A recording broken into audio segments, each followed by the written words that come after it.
All right, what are the Republican leaders saying about the coronavirus and other things? I think this is kind of interesting. I'll take a couple clips from this. Understand that we are united. This is not a partisan issue. We believe, the House Republicans, certainly that we have a duty to make sure that the nation is prepared. Our nation has more resources than any other nation in the world to be able to address whatever threat coronavirus poses, but it's going to require bipartisan action. This is not a time for partisanship. Pathogens do not respect party lines, and it's very important for all of us to come together and to work together to make sure that we're prepared. So they asked some questions. There's some pretty good statements made here. Prisons just because they've had the courage to speak for freedom or speak out against the regime. Now, you know, this is not new, what Senator Sanders said the other day. It's been kind of like the calling card from the progressive movement in the United States for a long, long time. Let's move on. In the 1950s, oh yes, this is before the Castro dictatorship, Cuba's literacy rate was one of the highest in the Western Hemisphere in the 1950s. I repeat, yes, hard to believe, before the so-called literacy programs of the Castro dictatorship.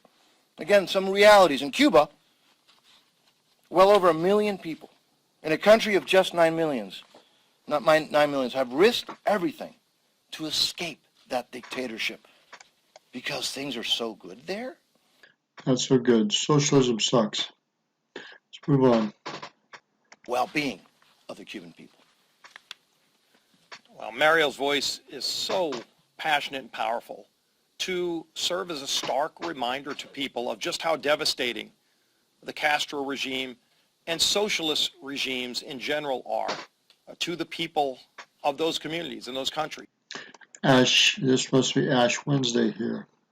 This was 9 hours ago live. It must be the week of Lent. I'm not sure.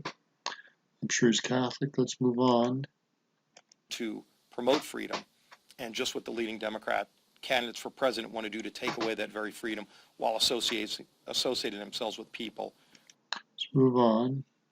Ought to have federal agencies working against them in an election. Our elections ought to be free and fair and decided by the American people, not by bureaucrats in Washington abusing their power to try to determine the outcome of an election, or foreign countries. And clearly we're working to make sure that foreign interference is not allowed to happen either. I'm glad President Trump is taking it much more serious in 2020 than the previous president did in 2016 when the Russians did try to interfere in our election process. Let's move on. I don't think Americans want a president to buy the seat, and I don't think America wants somebody to buy a house. Maybe that's why this House has not worked so well. Maybe that's why they spent their entire majority of just investigating. Is that what Bloomberg bought?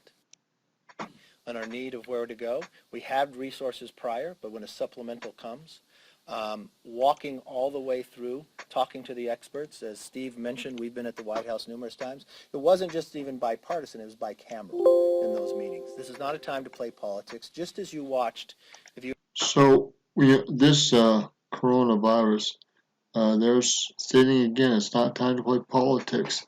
The coronavirus doesn't care about party lines.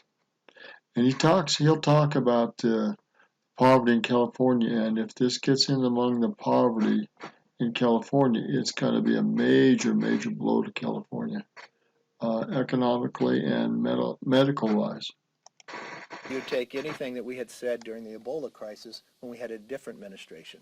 Being able to work together to keep America safe, I think that will be fundamental for us. How much money do you anticipate?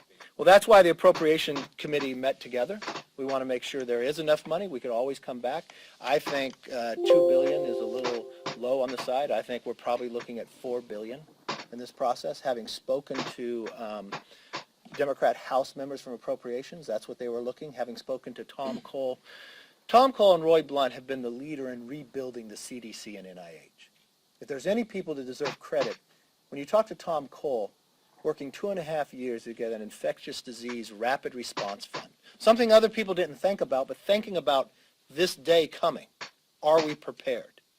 And having that fund build and averaging more than $2 billion a year and building up for that. My greater concern is, what if H.R. 3 from the Democrats became law?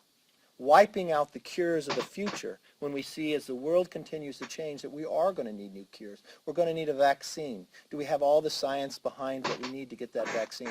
We have a number of pharmaceutical companies over in China today supplying them the best way to treat. How do we speed this process up? The lack of accountability from China harms the entire world. And I think America has been leading in this charge, and we want to make sure we can continue to do it, because this is something not created here, but can still come here. Yes. I think there needs to be a czar that you want to. I think Secretary Azar has been acting in that way, and just his background and others. I think he's done a good job at that. I want to make sure everybody is working together. Currently where we are, I think, works well. What happens in these situations, a lot has to happen on the state level. So governors need to be engaged in a greater level. They need to engage with us. The federal government can provide resources, but a lot of those actions will be provided in the state. Being from California, have a great concern. The amount of homeless that we have in California is very concerning to me on so many different levels. But with the fear of coronavirus coming, and you know where coronavirus started in the east, but where you pretty much travel to a lot is into California. If it was to get into the homeless population, how do you quarantine inside a homeless population and with the health care itself? What is Governor Gavin Newsom doing at this moment in time? What if this came into a college when you have a campus, when you room within dorms and others? These are the preparations that I believe we need to be working on as well.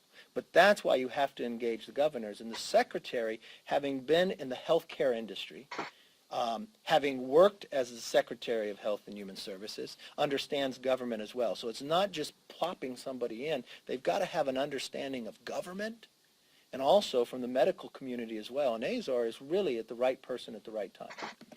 Yes, sir. I'm going to leave it there at that. I think that's a well-closing statement to think about what's going to happen in some of these nursing homes and some of these closed areas, even in shopping and retail. You don't want a lot of people spreading this stuff in with groups of people. You're going to have serious, serious problems if that happens. I don't care if it's on a cruise ship. I don't care if it's in a retail store. I don't care if it's in a dorm or a nursing home. You don't want some Typhoid Mary individuals carrying this around in a closed group of people, many people. This could be a serious problem if it is spread by individuals traveling in the United States.